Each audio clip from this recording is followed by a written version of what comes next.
Hello, welcome everyone. Today's another episode. Me and Vinny are going to be reacting to some short think videos. We are entrepreneurs from Silicon Valley. Yes, hi, I'm Vinny. Hello, guys. So let's go. Now let's put some great videos there and ready to go. First into the tank is a product to ensure you always know who's at your front door.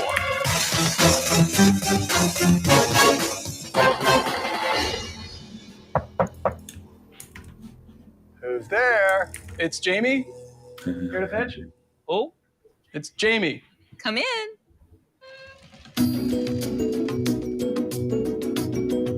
Sharks. Wouldn't it have been nice to know who was behind the door before you let me in? With my product, you can. My name is Jamie Siminoff. I'm from Los Angeles, California. My product is the Doorbot. I'm seeking $700,000 for a 10% stake in the company. Consumers are currently spending billions of dollars. $7 million valuation. Yeah, it's a good amount of money. It's pretty good. Let's see why they are asking for so much money. Their homes with products that work with smartphones. However, one of the most ubiquitous technologies, the doorbell, has not changed since it was invented in 1880 until now. Introducing the Doorbot, the first ever video doorbell built for the smartphone. With Doorbot, you can see and speak with visitors from anywhere. But I didn't invent Doorbot just to make our lives more convenient. It also adds needed security. Let me show you. Mark, let's just say this is your house in Dallas. You'll see on the screen here that I'm projecting the Doorbot app from my smartphone, make it easier to see the demo. Now, just like a regular call, when someone rings the Doorbot, you can see them and decline if it's someone that you don't want to talk to, or accept and say hello to your visitor. It's a video camera. Think right? of it as Yes. So it's a video camera on the door, right? Yeah, and you can see it through your app. Like it's nice. The guy is really showing, I think, real time. someone that you don't want to talk I don't know if he recorded that before, but I don't think so. Looks like a pretty real time. I just remember the days we started in event, and we are just like creating those mock-ups, and like we're not really giving a real demo in the first days, like I don't know, 7, 8, 9, 10 years ago. So yeah, some of like when you were starting your prototype, your mock-up, you don't need it to come with like the real product in the first hand, especially when we are validating. When we are going to investors, yes, of course you need it already to have a first version of your product and to simulate in front of your investors. But they look more for like the numbers that you have, way more like what your product does. And but to validate your idea, to validate what you are building, you don't need to create everything to build like the whole product itself. talk to, or accept and say hello to your visitor. Think of it as caller ID for your front door.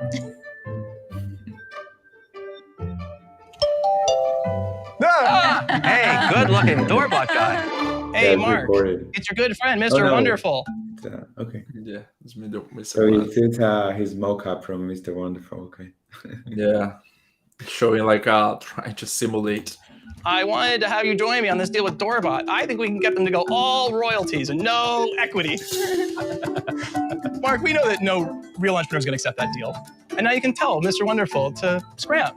And the best thing is you can do it without having to be face-to-face with him. Now, sharks, join me, and the next time you hear, it'll be... Now, who wants to be first to ring my bell? Jamie, I what if think you that's hit the idea. accept? Hit Then what accept, happens? then the like like... the core concept, because it's for people that are selling their houses, right? And then you have to go and use this system to like offer. No, you already have the house. It's just like someone ringing your house, and if you don't have any intercom system, like in my building we have an intercom system, so I can see through the camera. But most of the people here in the US, they live in houses, right? And whenever you ring the door, you don't know who is there. You don't really know who is there, and sometimes you are like those big houses here. You are in your master room, and you don't want to go walk into the front door to ask who is there. So you just look into your app and you see who is ringing.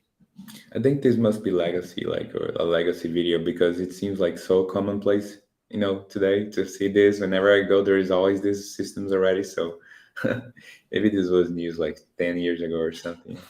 Yeah, like buildings they all have, but houses, most of the houses it still doesn't have. I don't see like houses with like a good intercom. They just have like a very basic intercom, just voice. Usually they don't have camera. It goes blue, and then you can talk to them. So your voice comes out of it? Your voice comes out of it. It's got a microphone and speakers. Like So a it's two-way audio, one-way video. If someone came up and said, eyeball there, can they just take it off? Because all burglars ring the doorbell first.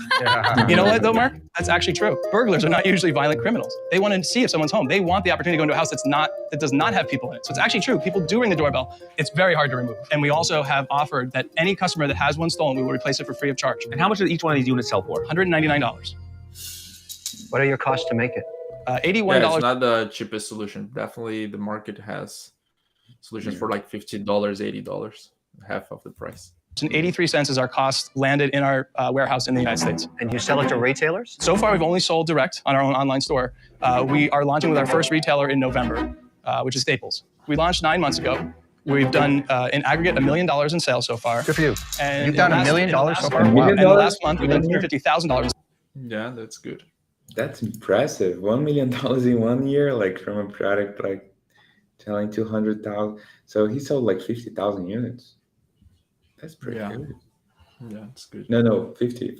5,000. No, 5,000. 5,000 units at $200 each. That's $1 million. So yeah, 5,000 customers. Yeah. Our sales have grown month over month. All online, Jamie. All online, all direct. Do you have any competitors? Currently, we do not have any direct competitors. When I say direct, we're the first video doorbell built for the smartphone. Now, there are other video doorbells out there that go to a panel. It's not two-way, so you don't have communication from that. You can just How see much who's there. does your Now, competition cost? the lowest price camera would be, $50 to $100, up to thousands of dollars for Sony systems. But we're not trying to compete with the $100,000 systems that integrate cameras and everything in your home. That to me is a totally different market. For What we're trying to do is someone who disrupt that doesn't have market, to give that to everybody, to give it to my wife, who's at home, who's in the bedroom with my 5-year-old. I'm away, and at 8 o'clock at night and it's dark out, someone knocks on the door. I like the product, but are there bigger solutions that can come in and kind of push this out the door? This category will This is also like investors always ask those questions like, oh, you're going to have a big company in your industry that will develop your product and you're lost. Like, I think we have heard that all the time. Yeah. Usually the one question that works well is you just tell them, yeah, like if they won't have the money, they can do anything they want. So they're not doing it because they don't have attention or the effort to put this on. And so there are a couple of answers that you can use to answer usually that. But the main one is if they could do it, what they're not doing yet. So Yeah, exactly. It's always like the fastest one to build, the fastest one to grow, and have a clear exit for your company. will exist. I mean, the doorbell will stay there. It doesn't get trumped by technology. I We'll think drive that change. there's 1,000 different ways to alert. What business is not going to get replaced by future technology? But here's the It's problem. about being able to be nimble and actually Amen. be part of that change. I'm going to jump in here. I think that you have potential to do a lot more with this, but I'm not connecting to that this does enough at this time to distinguish itself as different from what else is out there on the market for the higher price point. And so for that reason, I'm out. That's crazy, right? Because now, like 10 years later, these products in every home in the US, right? And then like she's saying, like that's not enough. Like that's enough that 100 million people have these on their doorbells every day. So you see that investors, they do not see everything sometimes. Like vision is something so hard to predict before you actually have it. So it's enlightening to see those things after the fact. So it's interesting. Yeah, it's definitely the hardest part of any business. It's like see 10 years from now what's going to be the usual place that everyone will have that solution. We're not comparing ourselves to a cheap video doorbell that has a little tiny. No one's arguing panel. the quality of the product. I like it. I think you're going to do great with it. But I've got to be able to say, you know what, when I jump in, I've got to add enough value that this company, instead of being worth 7 million, can be worth 80 million, 90 million. I just don't see that progression. And for that reason, I'm out. When I look at businesses, I look at the three tiers that can hit: luxury, mid-tier, and lower tier. Now, obviously, we understand the luxury market where we have the $20,000 and $30,000 systems and all that type of stuff. That's not for that. The mid-tier is the ADTs of the world that most likely will just add this to their services in some sense. I'm wrestling with where this goes in the market. I just don't think it's for me. I'm out. Yeah, it's a good point. Like seeing this midterm solution, but they could have a channel with like um, the realty companies, the companies that are building those houses to input this, right? Like you buy the house already come with the solution, so why But not that's get develop um, the but solution? that's tough business to do that because then they'll probably get a huge discount and his margins will be so thin. That maybe is a good as a strategy for the beginning, but later, direct to consumer is usually where you have the best margins. So, and it's not bad. Like I understand what people are complaining about. Like he has sold to 5,000 customers in 1 year, so that's a big traction. Like that's very good traction. So I'll just be like, let's invest in it. Like 5,000 customers already bought like direct to consumer. Oh, It's really? Like I want you to dig in into your numbers, right? Like how did you make that? Like what is your monthly growth? Like the actual numbers, and what's the projection for the next year and so. Personally, I'm a security guy, so the idea of having another access point on my house like that freaks me out a little bit because all those ADT and all those other ones are hardwired. I can't hack into those, right? So I think you've priced a lot of value into it, but I think my real struggle with it is it's really not an internet play. It's a consumer device that you're pricing at $199. That price point is going to start dropping quickly as your volumes go up. For that reason, I'm out. Sorry about that. Don't send him to my house. It's just you and you now. Jamie, let's take stock of what's happened here. You made a few jokes about Mr. Wonderful at the beginning and about the royalty structure. Am I going to regret that, Mr. Wonderful?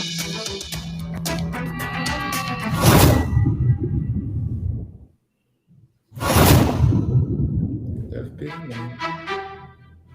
Four They're sharks are gonna out. roll the deal. Kevin is Jamie's last chance at a deal. Jamie, let's take stock of what's happened here. You made a few jokes about Mr. Wonderful at the beginning and about the royalty structure. Am I going to regret that, Mr. Wonderful? The only person left is Mr. Wonderful. I'll make you an offer. I'll give you $700,000. I want a 10% royalty. That drops down to 7 after I recoup the $700,000, and I get 5% of the company's equity today. We have a vision, I think, to build a big company out of this. And I can't give someone 10% of all of our sales because it'll bleed us of cash while we really need it the most. I'm basically providing you factoring capital. You need my $700,000 for inventory. But respectfully, I can raise that money through venture debt or line of credit or something else. So Then why that's don't not the kind of you money that I'm counter me looking with a venture debt offer? for. So I would do $700,000 for a 10% interest rate with a 3% equity kicker. No, I'm not interested. It's not commensurate with the risk I'm taking.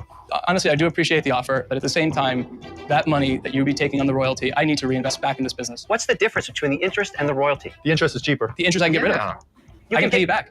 Oh, so you don't like the royalty in perpetuity aspect? Absolutely. But I took the risk up front. I believed in you, the only shark I might add that did. 700,000 is a lot of money. It is a lot of money. Absolutely, it's a lot of money. Okay, Jamie, it's that moment when I say you're dead to me. Because you don't want to take my offer. I made you a very valid offer. Right? Yeah, and those can happen, but yeah, you can find other investors as well. Like just keep talking to them, treat them well.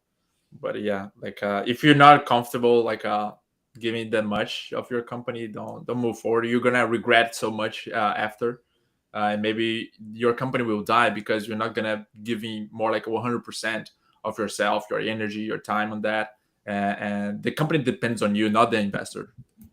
Think under the circumstances. Respectfully, Mr. Wonderful, we're going to decline. Go kick some ass, Jamie. Thank you very Good much. luck, Jamie. Good luck. Thanks, Sharks. Kevin, he was Hi. wavering. There was a moment where he actually considered it. I would have done that too. Whatever happened to peeking through the window and saying, go away? Mr. See, Wonderful like, gave us an it offer. was a big hit. Like it became like a huge product later. Like this is the type of products that you clearly see. Like today, if you rewatch this whole thing, thinking, this product is gonna be worth, $1 billion, right? And you just rewatch this, you see how absurd the situation is, because you actually see like these investors, they're billionaires. They actually do not see the vision. So vision is something that's so unpredictable. That's why it's so valuable. If you have one vision that's differentiated from everything else. Because as you can see here, it's a $1 billion product that nobody really knew or could actually predict this other than that guy. So it's so interesting. Like if you have a vision, pursue it. It may take 5 or 10 years, but if it's unique, it's highly valuable. Yeah, and for us, it's also easy right now, like 5 years later, to see what's gonna be like 5, 10 years later. That like that time they pitch that make a lot of sense. So yeah, it's never easy. After it goes like as we have all those products successful, like it's easy to say, oh, how come they did not invest? But that's it. That's how the venture and the business work. And yeah, find your spot, put your passion, put your energy on your vision, and you can build that out of your guts, out of your capability. Exactly. Always trust your capabilities. That's the most important thing. Always trust that you can do it. Even through all the adversity, I can still do it. All right. Right. Thank you. Yeah, thank everyone for watching this more episode, and